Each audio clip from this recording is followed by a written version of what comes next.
¿Alguna vez te has preguntado hasta dónde serías capaz de llegar para seguir tu pasión, incluso cuando todo parece estar en tu contra? Imagina un mundo bajo el hielo, donde cada movimiento es un riesgo y la naturaleza te desafía a cada segundo. Si eso ya te hizo pensar por un segundo, deja un me gusta ahora. Porque lo que voy a contarte hoy puede revolucionar tu perspectiva de la aventura y la resiliencia humana. Prepárate para una historia que te hará sentir el frío extremo y la adrenalina pura de una expedición como ninguna otra. ¿Estás listo para sumergirte en lo desconocido con Jill Heinert? Las cuevas, en su mayoría, se forman cuando el agua esculpe la piedra caliza a lo largo de muchísimo tiempo. Algo muy similar sucede con el hielo, incluso en los trozos más gigantes que flotan en nuestro planeta.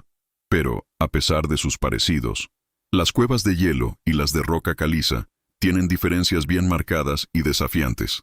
La buceadora de cuevas de fama mundial, Jill Heinert, estaba explorando una cueva en el iceberg más grande de la Antártida cuando, de pronto, algo salió terriblemente mal.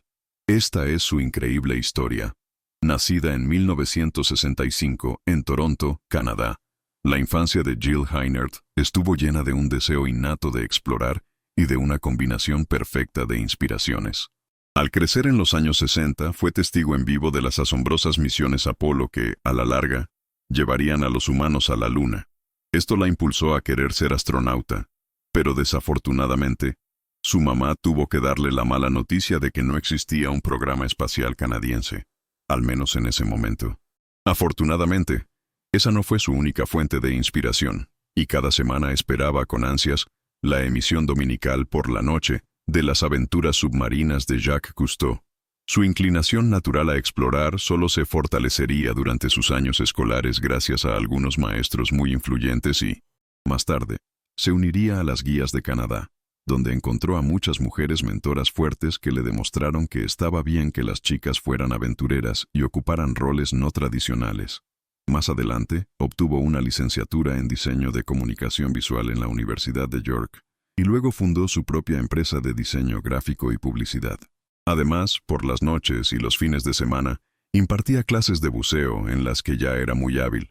Pero, a pesar del éxito de su negocio, lo que realmente anhelaba era pasar más tiempo en el agua. Así que, en 1991, vendió su empresa y se mudó a las Islas Caimán. Allí trabajó en un pequeño centro de buceo, encargándose del marketing, la instrucción de buceo y las operaciones diarias. También aprovechó ese tiempo para perfeccionar su fotografía, tanto dentro como fuera del agua, y después de unas 1000 inmersiones, se mudó de nuevo, esta vez a Florida, para concentrarse en el buceo en cuevas. Durante todo este tiempo, Jim también se enfrentó a varios desafíos como mujer en un deporte muy dominado por hombres. Esto era cierto no solo para el buceo en general, sino especialmente para el buceo en cuevas y, más tarde, para la cinematografía subacuática. Con frecuencia, era la única mujer en el barco de expedición o en las clases de entrenamiento, y a menudo era ignorada para oportunidades, a menos que fuera muy insistente sobre su deseo de un rol específico. De hecho, en un momento, esperaba convertirse en buceadora comercial, y le dijeron sin rodeos que no había lugar para mujeres en el buceo comercial. Esto debería haber sido desalentador, pero en lugar de desanimarse, Jill se concentró y trabajó duro, volviéndose innegablemente buena y abriéndose paso en ese nicho, a pesar de todos los desafíos. En Florida, comenzó a trabajar con el cineasta Wes Skiles, quien se convirtió en su mentor y la contrataría para escribir y producir varias películas independientes. Durante este tiempo, ambos trabajaron con National Geographic, y a finales de los 90, los dos hablaron sobre su deseo de ir a la Antártida. Sabían que National Geographic también estaba interesado en hacer un reportaje allí, pero necesitaban encontrar un tema cautivador. Entonces, de manera fortuita, mientras generaban ideas, un enorme trozo de hielo se desprendió de la plataforma de hielo de Ross. Y este no era un trozo cualquiera, era el iceberg más grande jamás registrado, más tarde llamado B-15, y no se puede exagerar lo significativo que fue esto. Una plataforma de hielo es un glaciar flotante gigantesco que se extiende desde la masa terrestre costera. Como la mayoría de los glaciares, fluyen lentamente hacia abajo por el peso de su propia masa, y en la Antártida y otras zonas donde estos glaciares se forman en la costa, el hielo se desliza hacia el agua. Una vez que estas capas son lo suficientemente masivas, el punto de conexión puede agrietarse y, finalmente, desprenderse para convertirse en un iceberg. Tampoco se puede exagerar lo masivas que son estas plataformas de hielo. Pueden variar desde solo 91 metros de grosor hasta unos impresionantes 914 metros. La plataforma de hielo de Ross también tiene un área de 499.867 kilómetros cuadrados, lo que es aproximadamente del tamaño de Francia. Y el iceberg B-15 que se desprendió tenía 1.088 kilómetros cuadrados, lo que equivale al tamaño de Jamaica o 10 veces el tamaño de la Ciudad de México. Cuando se separó, se convirtió en el objeto en movimiento más grande del planeta. Increíblemente, esto no fue del todo inesperado. Los científicos habían estado monitoreando las grietas que se formaban en la plataforma de hielo y pensaron que era solo cuestión de tiempo antes de que se desprendiera por completo. Cuando esto sucedió, Gill planteó la hipótesis de que, al igual que la piedra caliza blanda, el agua que fluía estaría excavando grietas, túneles y cuevas en el hielo. Y aunque no estaba completamente segura de que este fuera el caso, ella y Wes le propusieron la idea a National Geographic, quienes la consideraron fantástica, y así obtuvieron la financiación necesaria para montar una expedición. Luego, en 2001, partieron de Nueva Zelanda y navegaron durante 12 días a través de horrendas olas de hasta 18 metros para llegar a la sección del iceberg que pretendían explorar. Cuando llegaron al borde, Gill se quedó asombrada al ver que parecía una montaña flotando en el océano, porque en algunos lugares eran miles de metros de acantilados de hielo prístino que se elevaban desde el agua. Una vez que eligieron lo que les pareció un lugar adecuado, subieron a una lancha Zodiac más pequeña y partieron del barco principal para tener mejor maniobrabilidad. Finalmente, se adentraron en una pequeña bahía que los llevaría al océano helado, y Gill se dio cuenta de que estaba nerviosa. Menos por ella misma y más por Wes y su esposo, Paul, quienes la acompañarían, a pesar de que ambos eran excelentes buceadores. Su compañero de buceo de toda la vida, Wes Skiles, fundó la productora de cine Karst Productions en 1985 para expandir su carrera en el cine subacuático, y siempre abogó para que los buceadores de cuevas utilizaran sus habilidades en proyectos de buceo científico. A lo largo de su carrera, trabajó en más de 100 películas que filmó, dirigió y produjo, y era un experto bajo el agua. Mientras tanto, su esposo, Paul, era un pionero en la educación de buceadores y ocupó varios cargos en distintas asociaciones de buceo prestigiosas. También es un instructor maestro y ha ostentado récords de profundidad en cuevas en varias ocasiones. Sin embargo, a pesar de las credenciales de cada uno, carecían de experiencia en buceo en hielo, a diferencia de Gill. Y esta sería la inmersión más fría que cualquiera de ellos habría realizado jamás. Esta falta de experiencia resultaría ser un problema desde la primera inmersión. Tan pronto como se lanzaron del bote al agua, el traje de Wes se llenó de agua. A pesar de esto, decidió aguantar un minuto para probar su nueva cámara. Pero en agua tan fría, que está solo fracciones de grado por encima del punto de congelación, se pierde la función motora casi de inmediato y rápidamente la capacidad de pensar con claridad. Después de ese minuto de grabación, sentado en lo que era esencialmente una bolsa de agua helada, Gill, Paul y varios otros miembros de la tripulación tuvieron que ayudar a subir a Wes al bote. Luego, tuvieron que llevarlo rápidamente de regreso al barco principal y meterlo en un saco de dormir de inmediato para que entrara en calor. Y esto fue solo el primer minuto de la primera inmersión. Además de esto, aunque todos eran buceadores de cuevas de piedra caliza muy experimentados, la cueva de hielo a la que pretendían sumergirse, si es que existía, era territorio inexplorado. Por ejemplo, en lugar de poder atar líneas a la roca, necesitarían usar tornillos de hielo de titanio anclados en el hielo para sujetarse. Después de esa primera inmersión de prueba, Gill y Paul decidieron regresar al agua para ver si la predicción de Gill era correcta. Se metieron al agua una vez más con una mezcla de nerviosismo y emoción, e inmediatamente sintieron una sensación similar a un congelamiento cerebral debido a lo fría que estaba el agua. Aunque llevaban trajes de neopreno y estaban casi completamente cubiertos de pies a cabeza, optaron por una máscara facial ligeramente menos restrictiva para poder ver mejor. Desde la superficie descendieron a través del aguanieve. los trozos de hielo y la mezcla de agua salada y dulce. Luego, entraron en una gran grieta del iceberg y la siguieron mientras la luz se desvanecía lentamente detrás de ellos. Esta grieta los llevaría finalmente hasta el fondo del océano, a 39,62 metros de profundidad. Miraron a su alrededor un rato y, milagrosamente, tal como Jill había teorizado, había un pasaje. Este pasaje era una cueva directamente debajo del enorme iceberg.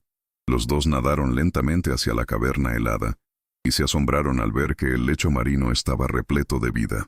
Sobre ellos estaba el hielo azul profundo y blanco del iceberg, y cubriendo el suelo había organismos filtradores de color rojo, amarillo y naranja, que Jill describió como algo parecido a una alfombra de pelo largo. A medida que avanzaban más profundo en la cueva, de repente, todos estos isópodos con aspecto de araña langosta comenzaron a caer sobre ellos desde las grietas de arriba. Del tamaño de la palma de una mano, aterrizaron sobre los dos buceadores y su equipo de cámara. Después de sacudírselos tras esa incómoda experiencia, la pareja se adentró más en la cueva azul oscuro. El hielo a su alrededor y sobre ellos gemía constantemente, haciendo ruidos de clics y estallidos contra el lecho marino. Y ahora más que nunca, eran muy conscientes de que, a diferencia de una cueva de piedra caliza, el hielo no solo se movía, sino que cambiaba rápidamente. En un momento, una profunda vibración sorda recorrió todo el cuerpo de Jill. Miró a Paul, y él claramente también la había sentido. Y aunque fue inquietante, al mirar alrededor, parecía que todo estaba bien, así que decidieron seguir explorando. No fue hasta más tarde, en su camino de regreso, que se dieron cuenta de que no todo estaba bien. Había enormes trozos de hielo bloqueando el pasaje de salida de la cueva. La entrada había desaparecido. El ruido que habían escuchado antes era, en realidad, el sonido del hielo rompiéndose y bloqueando su salida. Pero sin otras opciones, se acercaron a los trozos de hielo y, afortunadamente, lograron abrirse paso a la fuerza y regresar a la grieta. A unos 6 metros de profundidad, tuvieron que detenerse para descomprimirse, y Jill pudo ver a Wes y a uno de los tripulantes chocando las 5 y celebrando. Jill y Paul se enterarían más tarde de que ellos dos habían presenciado como un gigantesco trozo de iceberg se desprendía y caía directamente en el camino de la entrada. La ola que provocó fue tan grande que casi volcó el bote, y no tenían idea de si Jill y Paul podrían salir de nuevo. Tampoco tenían forma de organizar un rescate, así que simplemente esperaron ansiosamente, esperando finalmente ver a la pareja en el agua. Al día siguiente, Jill, siendo la profesional consumada que es, se mostró optimista sobre volver al agua. Aunque hubo algunos desafíos, pensó que al menos sabían más que el día anterior, lo que les daba mejores probabilidades. Todavía era un territorio arriesgado e inexplorado, pero al menos ya no era su primera inmersión. Ella y Paul se sumergieron de nuevo en el agua y rápidamente se dirigieron a la entrada de la cueva. La abertura parecía relativamente estable, así que entraron y comenzaron a tomar fotos de la cueva y la vida marina. En este segundo viaje, Jill notó que había una pequeña corriente moviéndose a través de la cueva que no había percibido en su primera inmersión. Poco a poco, esta corriente se hizo más y más fuerte, y luego, de la nada, el agua comenzó a precipitarse muy rápidamente por la cueva. Instintivamente, hundió su mano en el lecho marino para evitar ser arrastrada, y la corriente hizo que su cuerpo girara alrededor de su mano. Lo que descubrirían más tarde es que el iceberg se derritió durante todo el día, y toda esa agua de deshielo fluía hacia abajo y a través de la cueva, creando una corriente. Y con lo fuerte que era, supieron que debían irse de inmediato porque podía volverse mucho más intensa y arrastrarlos a algún lugar profundo dentro del iceberg. Pero al girar hacia la salida y empezar a patalear, la corriente ya era tan fuerte que no se movían en absoluto. Pataleaban y pataleaban, pero no avanzaban nada. Buscando rápidamente otra solución, vieron una tenue luz azul a lo lejos, lo que significaba que podría haber otra entrada. Se miraron y luego decidieron arriesgarse y dejar que la corriente los llevara. Derivaron durante un largo rato y parecía que la luz no se hacía más grande debido a lo lejos que estaba. Pero después de flotar por lo que pareció una eternidad, sí alcanzaron la luz, y afortunadamente, era otra salida. Después de regresar a la superficie, y una vez que Jill finalmente sacó la cabeza del agua, se dio cuenta de que todos los trozos de hielo eran tan altos que no podía ver el bote. Habían viajado lo suficientemente lejos por debajo del iceberg y su visión estaba tan obstruida que no podían ver el bote y el bote no podía verlos a ellos. Se le encogió el estómago al darse cuenta de que estaban perdidos en un campo de hielo y si no los encontraban pronto, morirían congelados. Sin saber cuánto tiempo había pasado, se quedó allí temblando, esperando alguna señal, y entonces escuchó un sonido. La misma corriente que los arrastró por la cueva también soltó el ancla del barco. Cuando la tripulación la subió para reajustarla, hizo un ruido fuerte y luego el bote se movió un poco. Mientras eso sucedía, Jill vio un ligero destello del casco y les gritó. Se sintió increíblemente aliviada al escuchar a Wes responder y poco después los recogieron. Después de ese susto, el equipo decidió hacer una última inmersión.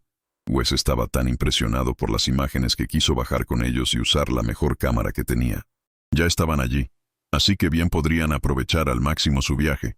Así que los tres se prepararon y se sumergieron de nuevo en el océano. Esta vez, Jill tenía una pequeña fuga en su guante, permitiendo que el agua helada entrara, pero decidió que no era lo suficientemente grave como para justificar volver a salir. En poco tiempo estaban en el fondo del océano y en la cueva tomando fotografías.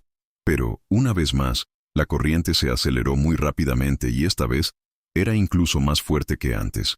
Jill se volvió hacia Wes y Paul y les hizo la señal de que era hora de irse. Pero de nuevo, mientras se dirigían a la salida, la corriente ya era tan fuerte que apenas avanzaban. Usaron sus manos para abrirse paso por el suelo, pero incluso eso apenas era suficiente para mantenerlos en movimiento. Tiraron y tiraron hasta que sus brazos ardieron y temblaron, y Jill comenzó a pensar que tal vez no saldrían de nuevo. Ella iba al frente guiando, Paul detrás de ella y Wes en la parte de atrás perdiendo terreno. Él les gritó a los demás pidiendo ayuda con la cámara, y Jill pensó para sí misma, «Al diablo con la cámara, podríamos morir aquí abajo». Luego, cuando Paul retrocedió para ayudar, Jill se puso furiosa. Ese era el tipo de error que ponía a todos en peligro. Afortunadamente entre los dos lograron sacarla de la cueva y llevarla a la grieta. Pero aunque llegaron a la grieta, la corriente era tan fuerte debido a toda el agua de deshielo que bajaba, que los forzó hacia el lecho marino, y los atrapó a 39.62 metros de profundidad bajo la superficie del océano. Jill miró hacia las resbaladizas paredes de la grieta y buscó desesperadamente algo a lo que agarrarse. Llevaba más de 2 horas en el agua, y la mano de Jill estaba casi completamente congelada debido a la fuga, y su mano se resbaló de la pared mientras intentaba agarrarse a algo. Entonces tuvo una idea.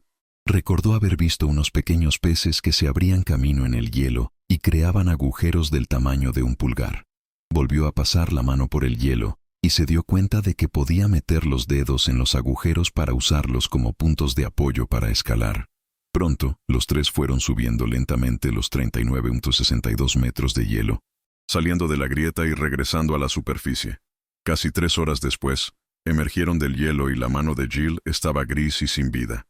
Cuando intentó agarrar la escalera, ni siquiera pudo cerrar la mano alrededor del asa, pero lograron salir con éxito y su mano se recuperaría sin problemas. Increíblemente, 2 horas después, el equipo tenía su equipo nuevamente preparado, esperando hacer una última inmersión. Simplemente no podían dejar pasar la oportunidad de obtener más metraje mientras estaban allí.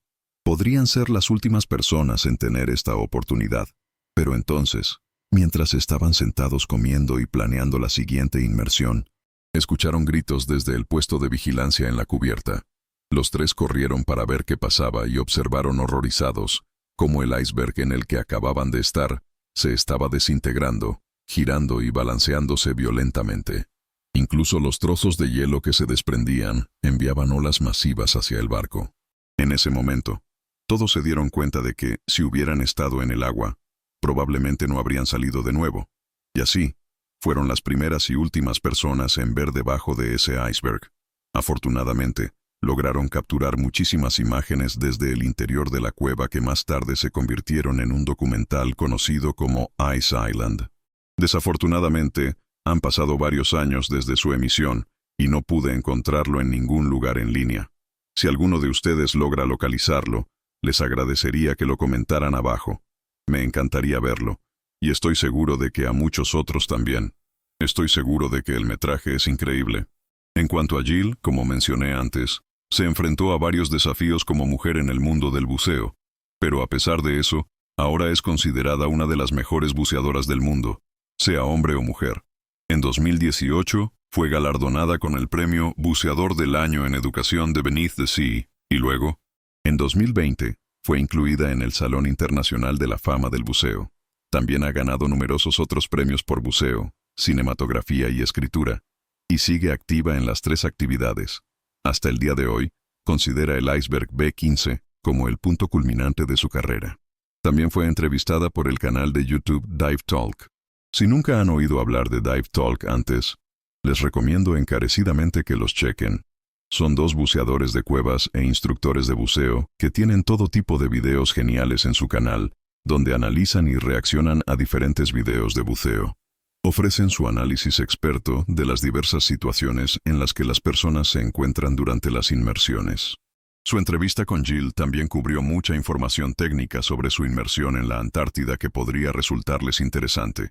Puse un enlace a ese video y a su canal en la descripción. Una nota rápida más. Normalmente no hago esto, pero más que todas las otras historias que he cubierto en este canal, la información que Jill tiene disponible es tan fantástica que, si alguna vez has pensado en dedicarte al buceo como carrera, te animo muchísimo a que la investigues. En particular, el enlace titulado Ocean Explorer ofrece un buen resumen de su trayectoria profesional. Ese enlace también lo puedes encontrar en la descripción. Finalmente, en caso de que no hayan visto mi anuncio o los comentarios fijados, estoy en proceso de remasterizar mis videos antiguos.